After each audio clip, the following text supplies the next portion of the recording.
La Voz del Derecho presenta Panorama Económico. Los hechos, las cifras, las medidas oficiales, el sistema cambiario, monetario y crediticio. Dirige y conduce Luis Alberto Ávila.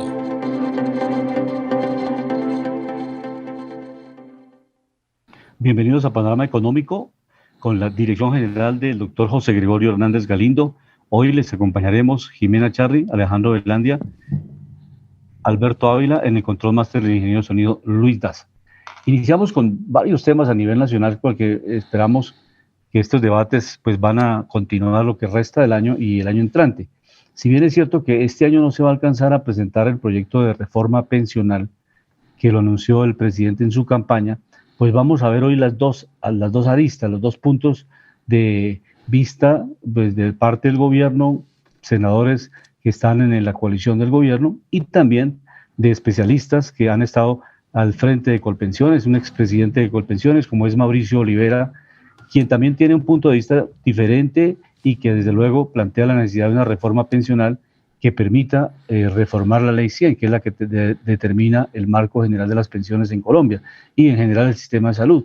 Inicialmente escuchemos al presidente de la República, a Gustavo Petro, defendiendo el proyecto de reforma pensional. Un y pico de recursos para adulto mayor, a través de los famosos bonos de 70,000, 80,000 pesos que no le quitan el hambre a nadie, que debe pasar a Colpensiones en espera de lograr que la reforma pensional irradie recursos hacia el programa adulto mayor. Eso lo veremos el año entrante, ubicando la opción por primera vez en la historia de Colombia de 100% de cobertura pensional a través de un bono que en lugar de ser de 80,000 pase a ser de 500,000 y haga que el viejo hoy no pensionado, la señora sabia como le llamo yo, adulta mayor hoy no pensionada, pueda superar la línea de pobreza. Pero la cuantía de esos recursos son 3 millones por 500,000 pesos mensuales. Implica una reforma pensional. Es decir, que parte de las cotizaciones que hoy quedan en los fondos privados entren a Colpensiones o pilares. Es el argumento del presidente de la República con relación a la presentación el año entrante, que este año ya no se alcanza, del proyecto de ley de reforma pensional. Escuchemos al senador Wilson Arias, que defiende este proyecto, obviamente los argumentos de la coalición de gobierno frente a este proyecto.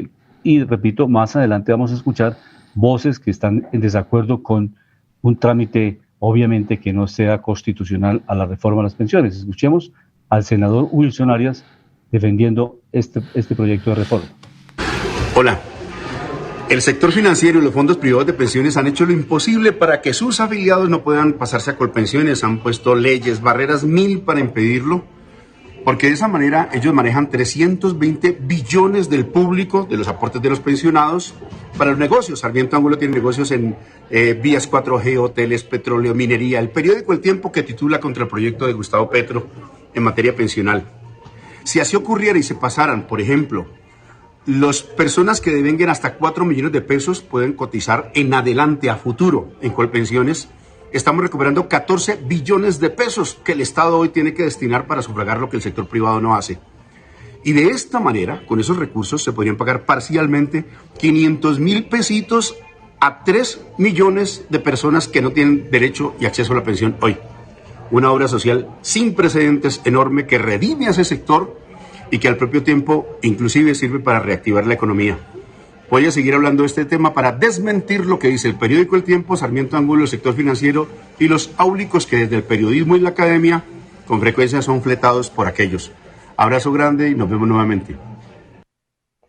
Es el planteamiento de Wilson Arias, senador de la República, que defiende la propuesta de entregarle una pensión mínima de 500,000 pesos a 3 millones de adultos que en este momento no tienen las posibilidades de tener tener derecho a la pensión en Colombia.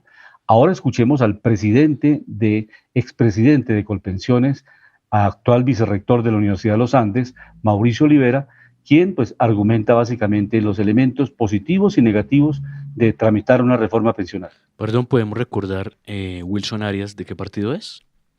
Senador del Polo Democrático. El presidente ha dicho que es necesario apoyar con un monto mayor a los adultos mayores que no tienen pensión. En este momento existe el programa Colombia Mayor, que apoya a los adultos mayores sin pensión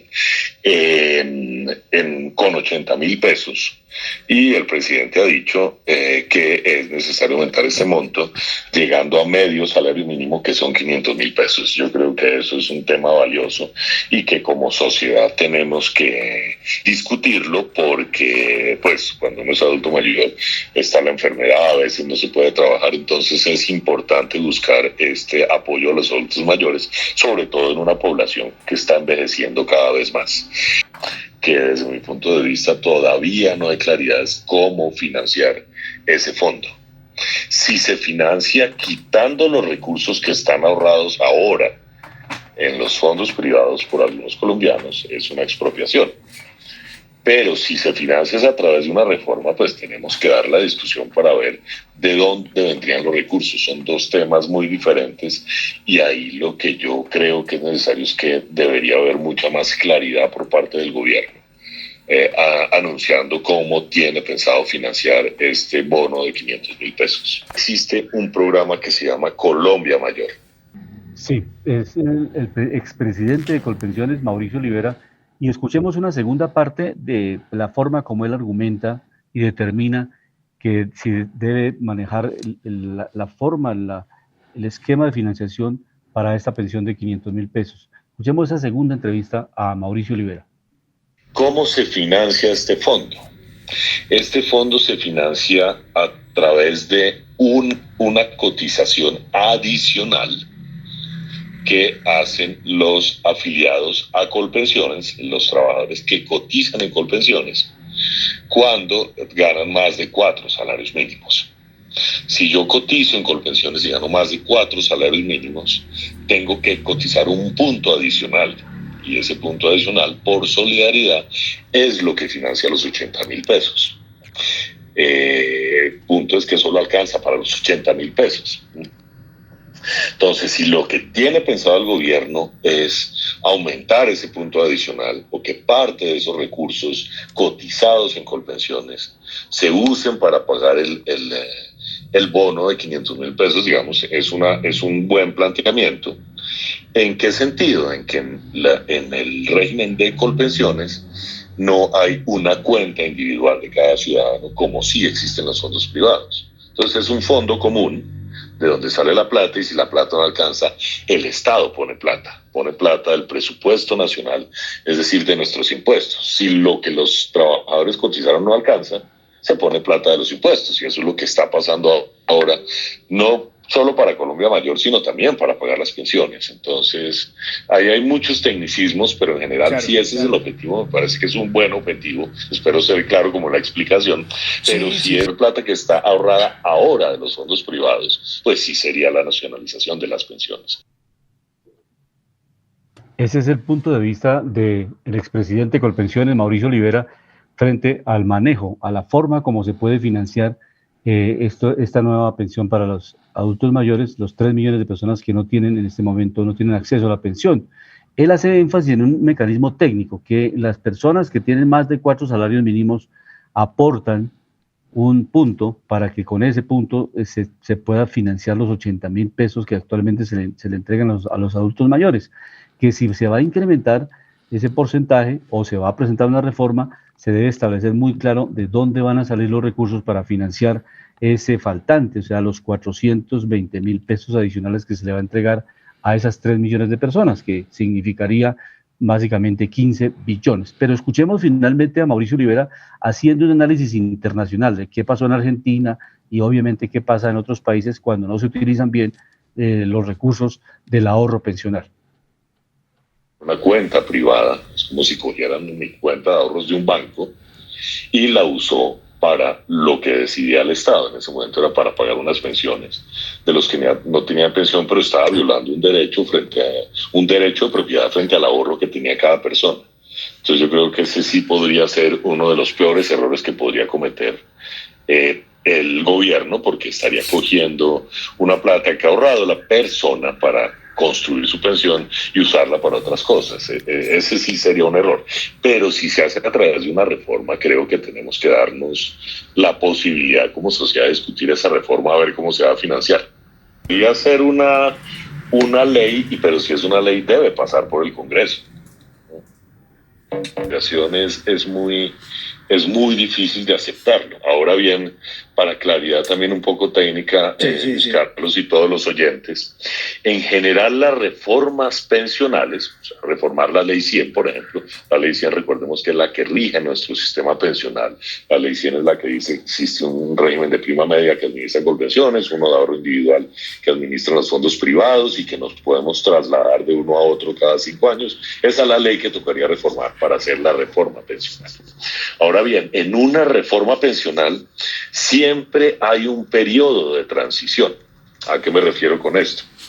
A que cambiarle las reglas a una persona que está a un día de pensionarse, para ir al extremo, es muy diferente a cambiarle las reglas a un joven que empezó a cotizar ayer, o sea, que lleva un día cotizando. Por eso siempre hay transiciones. La ley 100 del 93, por ejemplo, tuvo 20 años de transición. Es decir, todas las personas que estaban a 20 años de pensionarse seguían operando como en el régimen anterior.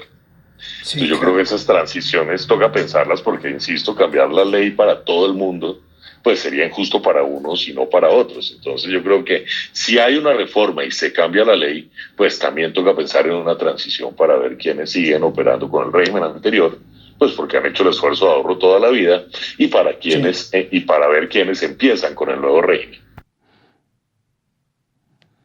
Queda claro que no se puede hacer por decreto, ninguna norma esta se puede reformar por una decisión administrativa del gobierno o del Ejecutivo, sino tiene que pasar por el Congreso de la República, un proyecto de reforma pensional que pues, desde luego reforme la Ley 100. Entonces abrimos en el panel este comentario de estas intervenciones, tanto del senador Wilson Arias como del mismo presidente de la República y de Mauricio Olivera, que fue presidente de Colpensiones y hace un análisis bien interesante, técnico, de cómo se maneja actualmente el bono pensional, el aporte que se le da al adulto mayor y cómo se está financiando hasta el momento y también las alternativas que se presentan. Bienvenido, Alejandro, a Panorama Económico en La Voz del Derecho. Muy buenas tardes a todos los oyentes de Panorama Económico. Un saludo especial para mis estimados colegas Luis Alberto Ávila, Jimena Charri, ingeniero de sonido Luis Daza y nuestro director José Gregorio Hernández Galindo. Estamos mirando dentro de los temas Panorama Nacional el movimiento del dólar. Estamos mirando que muchos en el mercado estaban pensando que podría caer de la barrera de los 4.400, pero hoy lo vemos por encima de los 4.400, cerrando en 4.418 pesos, subiendo el 0.58%. Pues esto, obviamente, sigue el nerviosismo en el mercado, esto atado precisamente con las noticias y los comentarios que estábamos pasando, porque obviamente todo esto genera incertidumbre en el mercado. Recordemos precisamente que lo que manejan los fondos de pensiones son más de 320 billones de pesos. Siempre el manejo de estos dineros debe ser muy cuidadoso, muy cauteloso, pero siempre debe ir como al tema de la inversión. O sea, esta masa de dinero se tiene que invertir precisamente para que genere unas rentas. De pronto, Gustavo Petro tiene muy buenas ideas en cuanto a lo social, pero a él le falta la parte técnica, la parte de números. O sea, cuando solo se hacen aportes y aportes y sobre ese dinero no se genera una ganancia, una renta y una utilidad, pues obviamente es un dinero muerto y eso tarde o temprano se llega a acabar. Miremos el caso precisamente de Argentina. Argentina tiene un colapso con ese tema. No es de los países modelos a mostrar. Muchos de los países socialistas, gran parte de Latinoamérica ya se volvió socialista y no por nada. Por ejemplo, casos de Brasil, aunque en este momento está Bolsonaro, que es de derecha, pero los últimos gobiernos de Brasil generaron una expansión en el gasto público y eso también fue lo que hizo que el país bajara sus niveles de crecimiento. Entonces hay que pensar en lo social, pero hacerlo, tener un manejo como empresa privada, generar rentas, bajar costos, generar producción, proyección, aumentar las rentas. Entonces este tipo ya de modelo de negocio pues puede dar la oportunidad para un crecimiento de este tipo. Recordábamos en programas anteriores, por ejemplo, países como Noruega crearon un sistema tan eficiente entre regalías de sus materias primas y sus impuestos, crearon un fondo. Este gran fondo hoy en día es de gran fortaleza para el país, para el tema de las finanzas público y privadas. Estamos mirando también dentro de panorama nacional, recordemos los datos, indicadores macro muy importantes para Colombia, como la tasa del Banco de la República. Recordemos que en próximos días se viene una reunión para la revisión de la tasa. Recordemos que está en el 9% y la próxima decisión, recordemos a los oyentes, es el 29 de este mes. Miremos también que la inflación está en el 10.48%. Y en temas de materias primas, que recordemos es otro referente y algo que también afecta mucho al país. Recordemos que Colombia, gran parte vive es a los ingresos por petróleo. Recordemos que el primer renglón y el segundo renglón por exportación es primero petróleo, segundo minería. Y obviamente pues hay que decirle también al gobierno de Gustavo Petro que reevalúe esto. Y obviamente sin que suenen a temas personales y obviamente con ánimo de ayudar a esta ministra Inés, debería tener un equipo bien armado. 1, que sepa de energía. 2, que sepa de mercado de capitales. 3, que sepa de transabilidad. 4, que sepa de economía global. Y 5, que sepa de energéticos.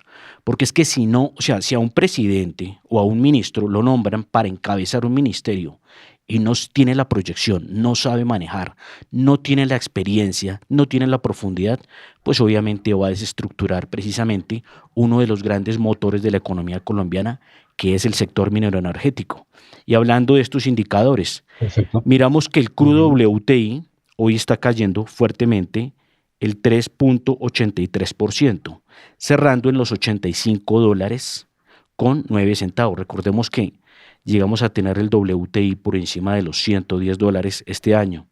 En el caso del crudo Brent, está también hoy cayendo fuertemente el 3.53%, cerrando en los $90.78. Otras materias primas importantes, el gas hoy está cayendo fuertemente el 9.22%. El oro hoy cierra en los $1.674. Este cierra también negativo en menos el 2.05%. La plata también cae hoy a $19.18. Esta cae en menos el 1.97%. Y un comentario hablando de materias primas y de proyección internacional. Muchos están viendo que un buen refugio puede ser la plata ante una eventual crisis que se puede venir. Esto por los temas de inflación global que están sufriendo muchos países, por el tema de escasez, por el tema también de las deudas de muchos países, bonos de deuda pública, que ya muchos están llegando al 100% y otros ya pasaron el 100%. Muchos tienen la previsión de que se puede llegar otra crisis a nivel global de deuda soberana, o sea, deuda de los países. Miramos, por ejemplo, hoy cierre de Bitcoin. Está cerrando en los $19.843 por cada Bitcoin el día de hoy y está cayendo levemente el 0.65%. En el caso de Ethereum, hoy cae menos el 5.90%, cerrando con un precio del $1.505. Muchas gracias, Alejandro. Jimena, buenas tardes, bienvenida a Panorama Económico. ¿Cómo estamos allá en Los Ángeles, en California? ¿Cómo está la temperatura? Aquí en Bogotá está haciendo un frío tremendo en la ciudad por las tardes. Algo de sol en la mañana, pero la tarde cambia completamente el clima. Y ahora vamos a hablar del clima pensional, que lo hemos comentado en varias ocasiones. Acá, pues, se inicia el debate este año, pero este año no se alcanza a presentar el proyecto de reforma pensional. Únicamente éramos prendiendo los motores y pues anunciando lo que estaba en el programa de gobierno del candidato en esa época y que lo va a hacer realidad presentando el proyecto de ley de reforma pensional para el año entrante en el Congreso de la República. Entonces, allá en el Congreso se verá el debate y los distintos puntos de vista, los sectores, los gremios también podrán participar, ir a las comisiones, en fin, presentar sus propuestas, sus contrapropuestas. Pero allá en Estados Unidos, recordemos, Jimena, que la situación laboral es más compleja, no más difícil. Allá los empresarios, probablemente la gente no tiene una garantía de pensiones a nivel global. Esa es la realidad que vive Estados Unidos. Bienvenida a Panorama Económico, Jimena. Muy buenas tardes para nuestros queridos oyentes de Panorama Económico, para nuestro equipo de trabajo que todos los jueves y viernes en algunos casos les estamos enviando los informes, los análisis de todos los temas económicos que afectan a Colombia y en general al mundo. Pues les cuento una noticia muy interesante que finalmente llegó a un feliz acuerdo. Estamos primero que todo a 23 grados, estamos ya un poco mejor. Se espera que para el 21 de septiembre ya el calor haya bajado un poco, como les he ido contando, fue exagerado, sobre todo la semana pasada, pero ya el día de hoy ya incluso se ve un poco nublado. Entonces, retomando la noticia importante esta mañana, es que los principales ferrocarriles y los sindicatos estadounidenses finalmente a través del gobierno del presidente Joe Biden, llegaron a un acuerdo provisional. Ustedes se imaginan el impacto que hubiera tenido para todo este cadena de suministros, donde no hubieran logrado esta huelga, porque lo que ellos pretendían, desde luego, era cerrar todos estos canales para el transporte de suministros. Ellos querían o solicitaron que necesitaban cambiar cláusulas laborales, tener un mejor sistema médico, sistema dental. El presidente Joe Biden en su página, en su Twitter, dijo que estos trabajadores ferroviarios obtendrán mejores salarios a partir de ahora. Claro que recordemos que lo que señalan es que es un acuerdo provisional.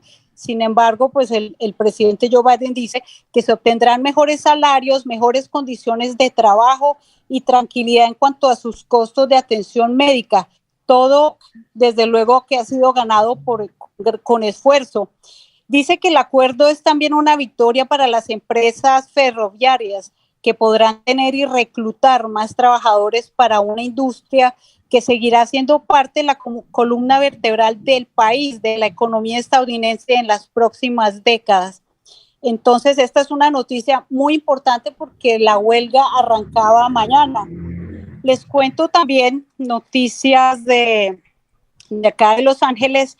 Se supo a través del diario New York Times el día de hoy que la Fiscalía de Nueva York rechazó un acuerdo ofrecido por los abogados del expresidente Donald Trump para cerrar un caso de fraude fiscal contra la compañía del empresario Trump Organization.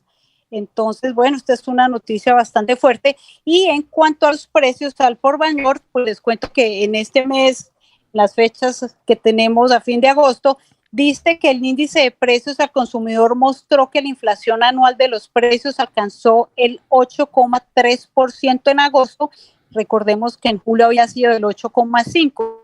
Y también que los dos informes claves sobre la inflación de esta semana proporcionarán un contexto crucial para los responsables de la política monetaria de la Fed, que se reunirán la próxima semana para determinar el alcance de la próxima subida de la tasa del Banco Central.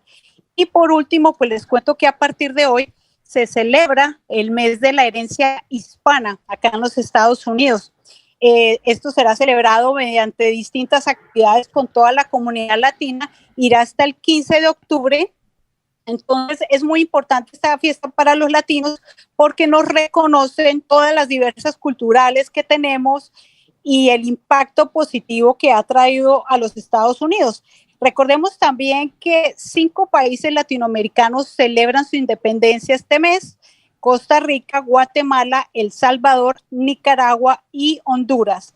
Y por último, pues recordemos que los latinos representan aproximadamente 62,1 millones de personas según el censo del 2020. Entonces, muy felices de celebrar la herencia latina que se está celebrando más o menos desde los años 80, gracias al presidente Ronald Reagan.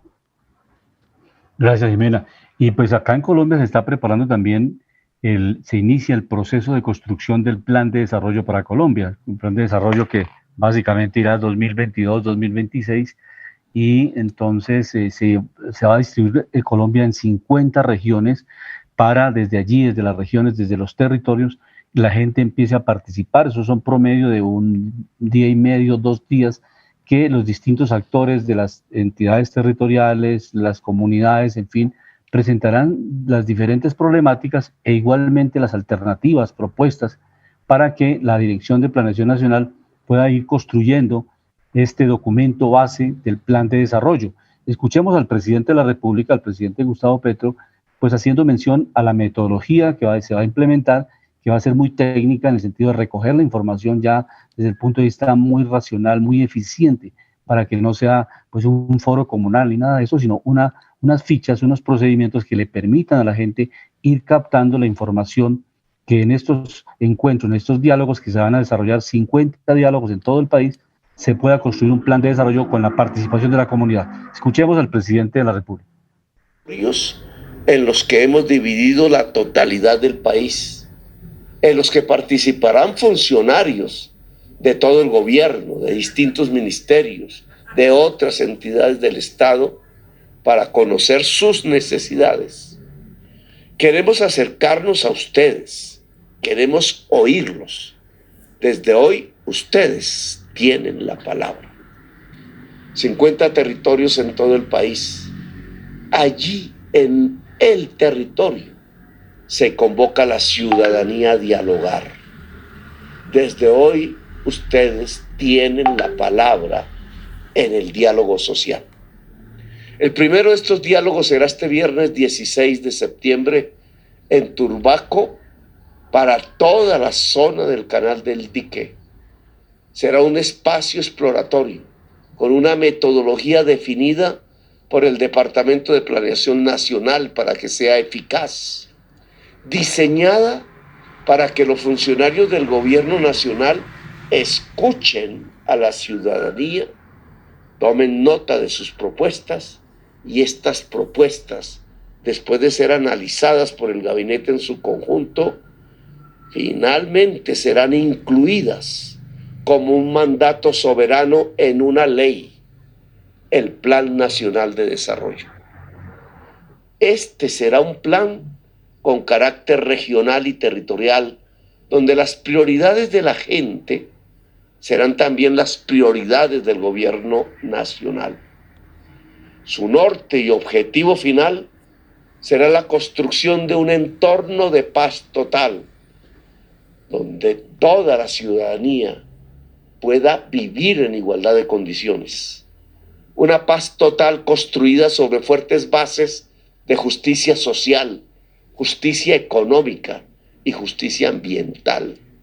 Sobre estos ejes de justicia construiremos un nuevo país en paz y para todos. Queremos... Esos son los planteamientos del presidente dándole apertura, inicio a este proceso de participación. Quienes hemos estado en algunas entidades de planeación, recordamos en el pasado que a veces se realizan foros que no son incluyentes, o sea que la gente va, presenta propuestas, pero no se tabulan, no se procesa, no se tiene esa data de manera organizada, estadísticamente muy bien sistematizada, que le permita a la entidad pública después manejar esa información para ejecutar y para asignar los presupuestos y la inclusión en el banco de proyectos de cada una de las iniciativas de las comunidades. Y pues obviamente con las limitaciones que hay financieras y toda la estructura que tiene el plan de desarrollo tanto nacional, departamental o municipal. Pero entonces se insiste mucho en que cada vez más estas entidades, usando la tecnología, los medios alternativos de sistemas y en fin, puedan desarrollar un proyecto que permita que queden incluidas las propuestas de cada una de las entidades territoriales, de las comunidades que están en los territorios. Ese, dijéramos, es un avance interesante porque a veces la gente participa en estos encuentros, en estos diálogos, pero no tienen realmente ningún factor de inclusión, de decisión. Entonces, eso es un avance interesante en el proceso de construcción del plan de desarrollo. Jimena, ¿cuál es el balance entonces en esta semana de Estados Unidos frente a esto que estamos viviendo? Perdón, Que es pero el una ingreso pregunta, ¿seguimos con de Nacional o sí, con Internacional? sí, Porque yo también sí, quería señor, hacer un comentario dentro de Nacional. adelante, Alejandro, adelante, Alejandro. Sí, es que me parece importante que Gustavo Petro pues habla muy bonito y se va como por la teoría poética, diría yo, porque es que a veces le falta como mirar el tema de números y cuadrar el tema de números con lo que habla. Porque por un lado habla de decrecimiento, sus ministros hablan de decrecimiento de economía, de estar repartiendo lo que una parte de la población produce, pero no están hablando sobre desarrollo real. ¿Qué es desarrollo real? Desarrollo real no es quitarle a unas personas para darle a otras.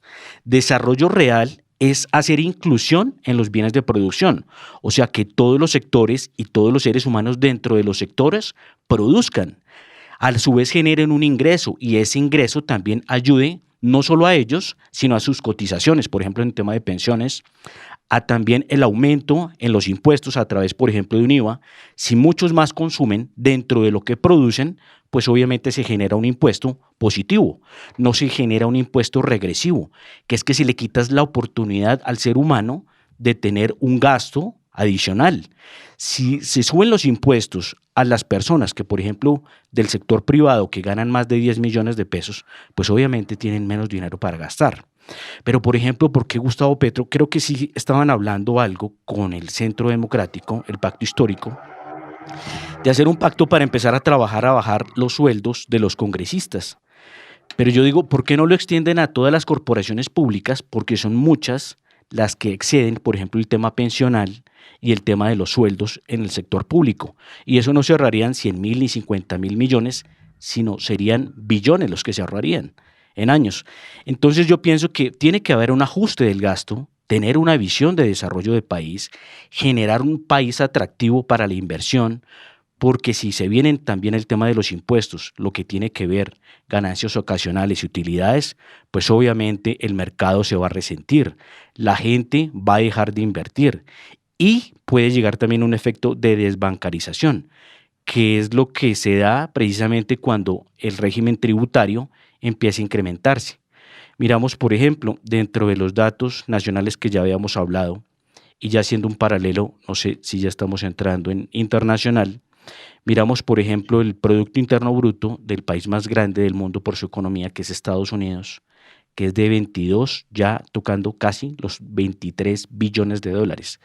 Recordemos que el PIB tuvo un crecimiento interanual del 1.70%. En el caso de China, tiene un volumen de crecimiento para el último año, el cierre del año anterior, de 14 billones 493 mil millones de dólares, con un crecimiento del 4.10%. Viene decreciendo, pero más sin embargo, pues para hacer una economía tan grande, perdón, corrijo, el de China 0.40%, tuvo una retracción muy fuerte.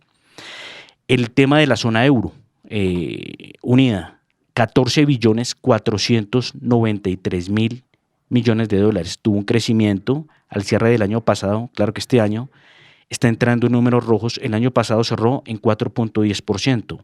Japón, con un Producto Interno Bruto de 4 billones 937 mil millones de dólares, tuvo un crecimiento del 1.60%. Alemania, 1.70% de crecimiento, con un Producto Interno Bruto de 4 billones 223 mil millones de dólares. Y si revisamos las tasas y la inflación de estos países, miramos que, por ejemplo, la tasa de desempleo de Estados Unidos está baja, 3.70%, China 5.40%, en el caso de la zona euro 6.60%, en el caso de Japón 2.60%, en el caso de Alemania 5.50%. Otras economías importantes también en el mundo emergentes. Miramos a la India con un Producto Interno Bruto de 3 billones 173 mil millones de dólares. También recordemos con un crecimiento, esto de los más fuertes del mundo, 13.50%. en el caso de Colombia, miramos que para Colombia tuvo un crecimiento del 12.60%, de los más altos del mundo, con un PIB de 314.000 millones de dólares. Recordemos que la inflación está en el 10.84 y también recordemos que, pues, de acuerdo a lo que se viene con el tema de la reforma fiscal y del nerviosismo que se genere por el dólar, pues eso es lo que nos va a ir dando como el derrotero. Estos serían elementos, por ejemplo, que tenga que tener Gustavo Petro, su ministro de Hacienda, los que tienen en el aparato económico, en el aparato mineroenergético, porque son los que tienen que calcular la proyección y la provisión precisamente de estos indicadores que son tan importantes. Sí, a Doctor. propósito de eso, sí, Jimena, adelante. Bueno, pues solo decir dos cosas. La primera, pues que ir a Estados Unidos desde enero, ahorita cuesta para los colombianos un 11% más. Y referente a lo que dijo el ministro de Hacienda, que a partir de octubre va a empezar a subir paulatinamente 400 pesos por galón, no se sabe por cuántos meses, va a quedar alrededor de 10.124, y pues me parece importante contarles a nuestros oyentes que según la Comisión de Regulación de Energía y Gas, la CREG, cómo está repartido los precios por galón o cómo está repartido estos impuestos, me parece muy importante aclarar lo siguiente. Primero, que el 57% de lo que se paga, de lo que paga una persona por cada galón va destinado al ingreso del productor, o sea, Ecopetrol. El 23% a impuestos, para un total del 80%, el resto, que es el 9%, va para el servicio de distribución, es decir, para los más de 6.200 estaciones que tienen 11 empresas mayoristas.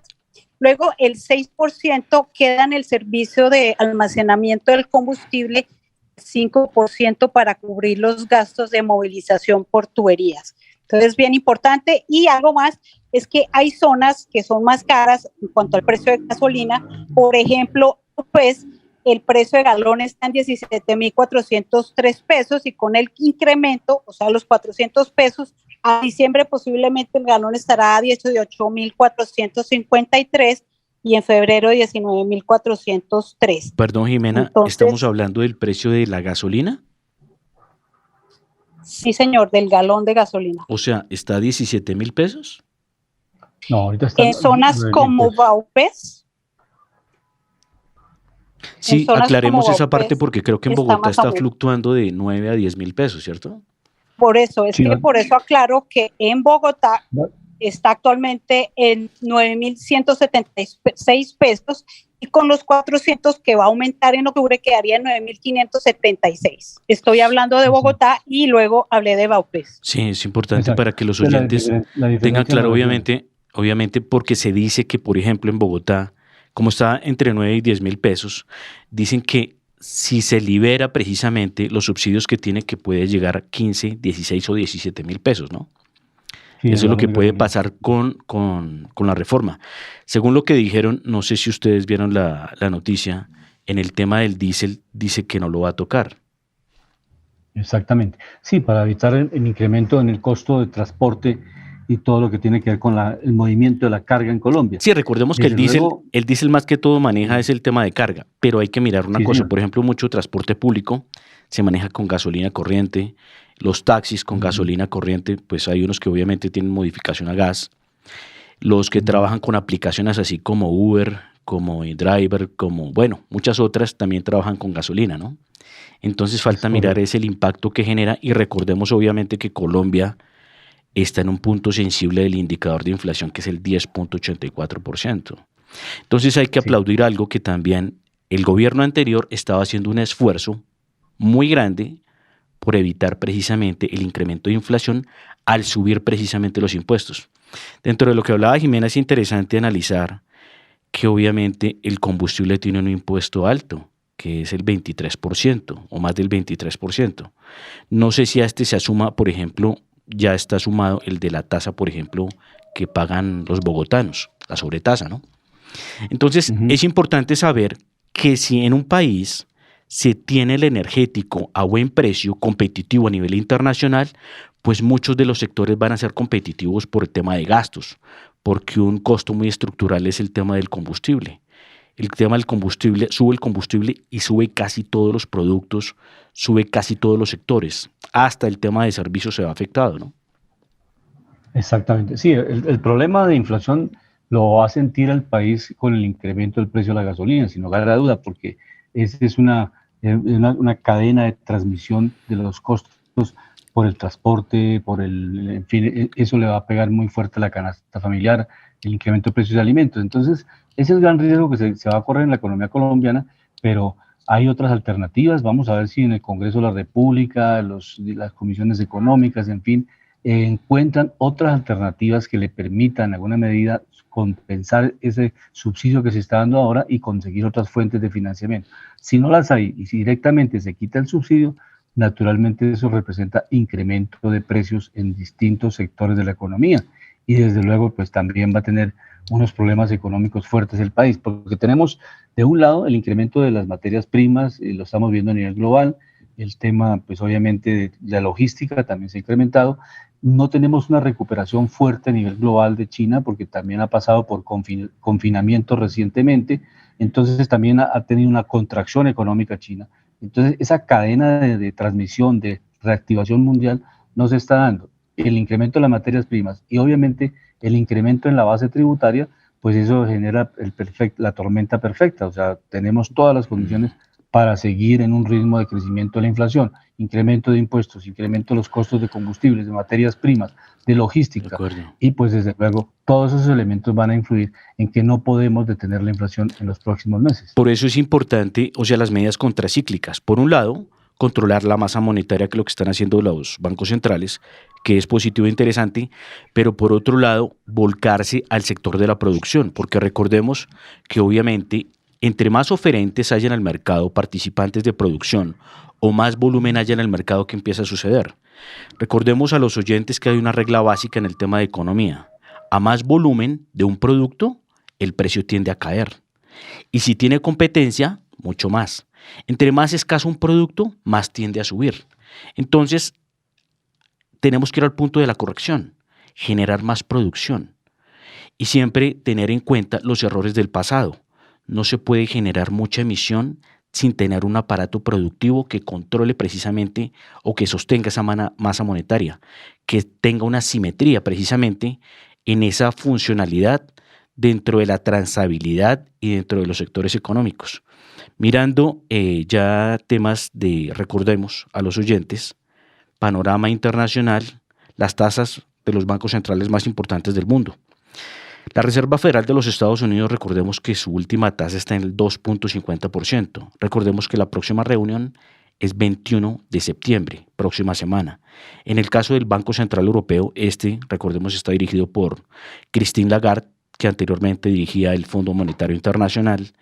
Está en el 1.21% su tasa. Recordemos que la última alza fue de 0.75 puntos básicos y próxima reunión es el 27 de octubre. En el caso del Reino Unido, tasa del 1.75, Canadá 3.25, Japón menos 0.10%, Rusia sigue su tasa en el 8%, y hay un paralelo que le quería hacer al profesor Luis para el tema de análisis. No nos podemos quejar de los costos de las materias primas, ¿por qué? Recordemos otra vez 2008. 2008 el petróleo, el crudo, llegó a alcanzar valores de casi $150. No se llegó a tener la inflación que se tiene en estos momentos. Había mucha competitividad, mucho dinamismo de economía. Entonces nosotros leímos hace poco el indicador que estaba por encima de los $80. Estamos un poco más por encima de la media de los precios más bajos a los más altos, siendo el más alto pues $150 y siendo el más bajo, como lo llegamos a tener en pandemia, en $0.5, $0, ¿no? Entonces estamos un poco más por encima de la media. Entonces esto no debería ser el problema de factor. El gran problema que le generó a muchos países del planeta fue la para de la producción, porque si se emite dinero y no hay que intercambiar y no hay que consumir, obviamente esto empieza a generar a trastocar precisamente las bases de la economía, de la transabilidad de los sectores económicos. Miramos también la tasa del Banco Central de la India, está en el 5.40%. India es uno de los países que viene creciendo mucho, es un país que tiene buena proyección a futuro, no tiene el problema que tiene China, que puede tener desaceleración en el crecimiento de su población y que gracias a esto también puede disminuir su PIB en décadas que se vienen.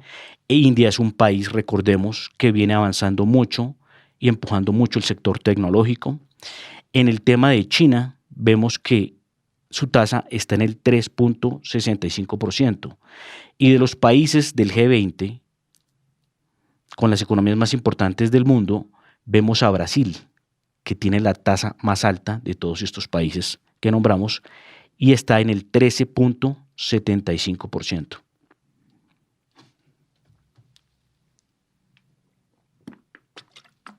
Sabe, doctor, a mí me parece, referente, devolviéndonos un poco al tema de pensiones, a mí me parece un poco delicado una reforma pensional, sobre todo para aquellas personas que no han empezado a cotizar, porque no han empezado a hacer aporte a pensión.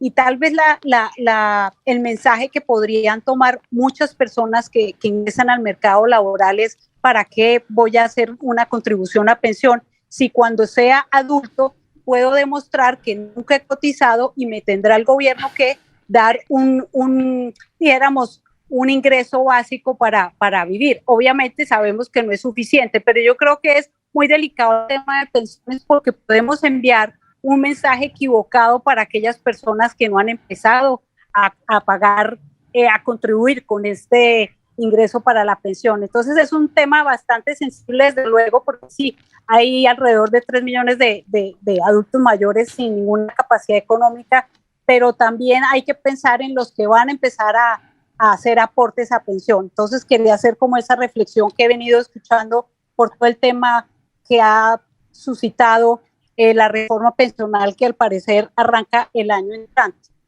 Sí, yo quería argumentar algo ahí.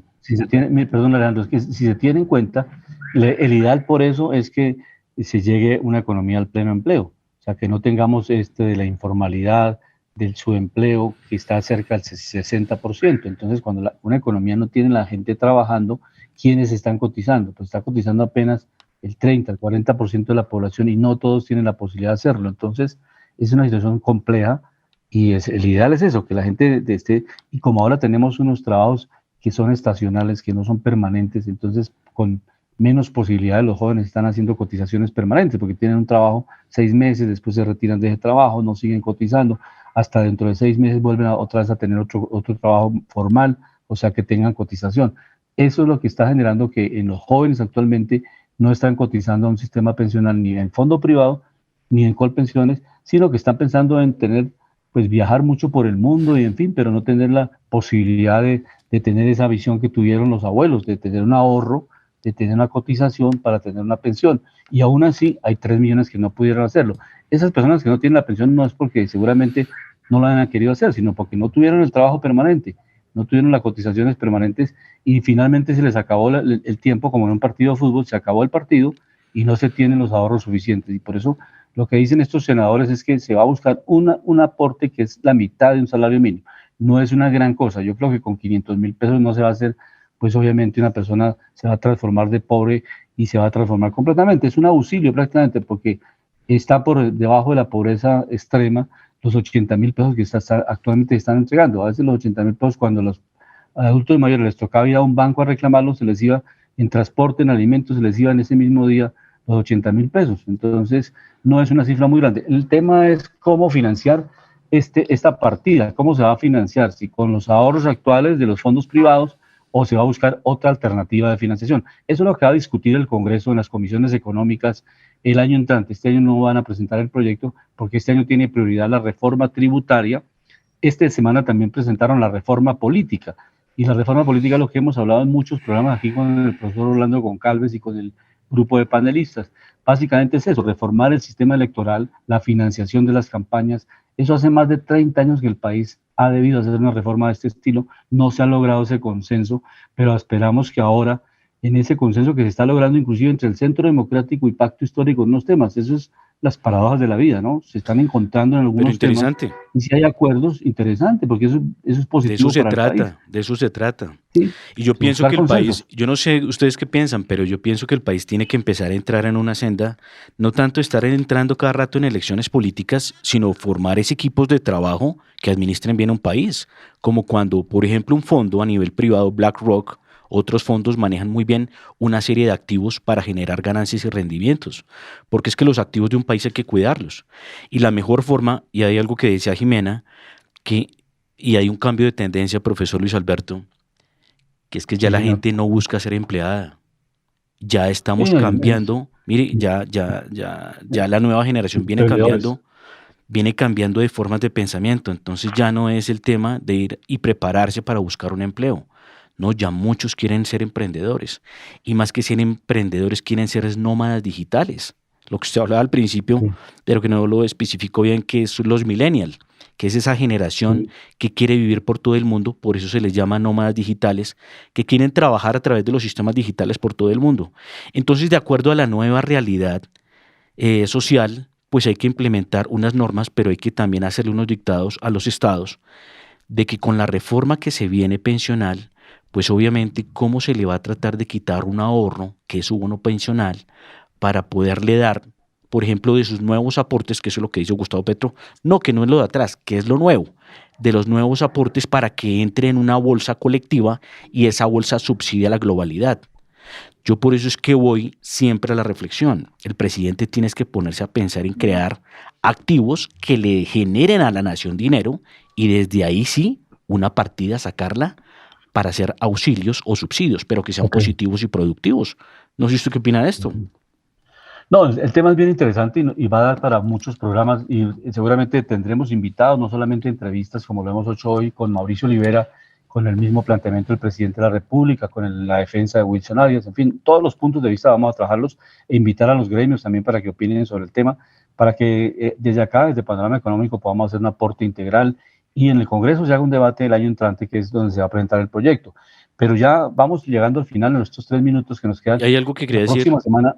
Sí, señor. La próxima Sí, semana estaremos el Día Sin Carro en Bogotá. Y ahora le voy a preguntar a Jimena si por allá se celebra el Día Sin Carro. Alejandro, coméntenos. sí, que lo interesante es que, por ejemplo, podemos invitar a personajes como Wilson Arias para que nos cuente cuál es su estructura de pensamiento, Claro, claro. porque él también hay que explicarle que precisamente lo que hacen esos más de 320 billones de dineros en fondos es participar en acciones, en obras de infraestructura, ese dinero que se invierte para generar es un capital, porque es que a mí me parece que ellos viven en la película, que es que esos fondos viven por allá con la plata guardada y que esa plata se la sacan para otro lado y esa plata está invertida precisamente en infraestructura, Ah, está invertida en acciones de la bolsa, en el mercado de capitales, está invertida hasta en los mismos TES, está invertida hasta mejor dicho, hasta ese dinero de los bonos pensionales mantiene al gobierno, porque pues obviamente sostiene gran hay parte de la deuda también, ¿no? muchos, sí, es parte de la estructura del mercado de capitales. Entonces, miremos, Jimena, aquí vamos a celebrar el próximo jueves el Día Sin Carro. Y ese Día Sin Carro, pues básicamente lo que significa es sin carro y sin moto. La gente tiene que movilizarse en transporte público. Hay excepciones para la gente que maneja pues ambulancias, sistema médico, sistema de urgencias, todo lo que tiene que ver con los diplomáticos que están en Colombia se pueden movilizar en Bogotá porque ellos tienen esa excepción para poder movilizarse en carro. Igualmente todo lo que tiene que ver con la caravana presidencial. Y pues desde luego los equipos técnicos que mantienen el transporte público, todo el equipo técnico que mantiene Transmilenio, en fin, se puede movilizar. Allá en Los Ángeles, en Estados Unidos, hay especialmente días sin carro. No, doctor, y aquí sería la locura porque usted sabe, no sé si lo sepan todos, yo sé que ustedes del programa así, pero para nuestros oyentes, que en Los Ángeles el que no tiene carro, hubiéramos muerto. O sea, las distancias acá no es como Bogotá, que yo me voy caminando aquí 10 minutos, no, acá es imposible. Entonces aquí donde ocurriera esa medida sería la locura completa y les recuerdo que Los Ángeles tiene la peor calidad de aire de todo Estados Unidos. Tiene una buena medida, pero como les digo, esta es una ciudad donde el que no tiene carro no existe, no puede sobrevivir en esta enorme ciudad que es tal vez la más grande o la segunda más grande de todo Estados Unidos. Sí, precisamente ese es el reflejo de la democracia, ¿no? Y eso es un buen ejemplo porque allá respetan también mucho los derechos de la gente, cosa que de pronto no estaba haciendo Claudia López diciendo que en Bogotá, pues que el que tenga carro que pague más impuestos y que si no tiene para pagar, pues que entonces que no tenga carro. Y toda esa serie de discurso que precisamente, recordándole una cosa a los servidores públicos, ellos están es para servir a la gente, ¿no? No para que la gente le sirva a ellos. Ok, llegamos al final de Panorama Económico con la dirección general del doctor José Gregorio Hernández Galindo. Hoy les acompañamos Jimena Charri, Alejandro Velandia, en el control master del ingeniero de sonido Luis Daza. Nos vemos la próxima y nos escuchamos la próxima semana. La Voz del Derecho presentó Panorama Económico. Los hechos, las cifras, las medidas oficiales, el sistema cambiario, monetario y crediticio, la agricultura, la industria, en La Voz del Derecho.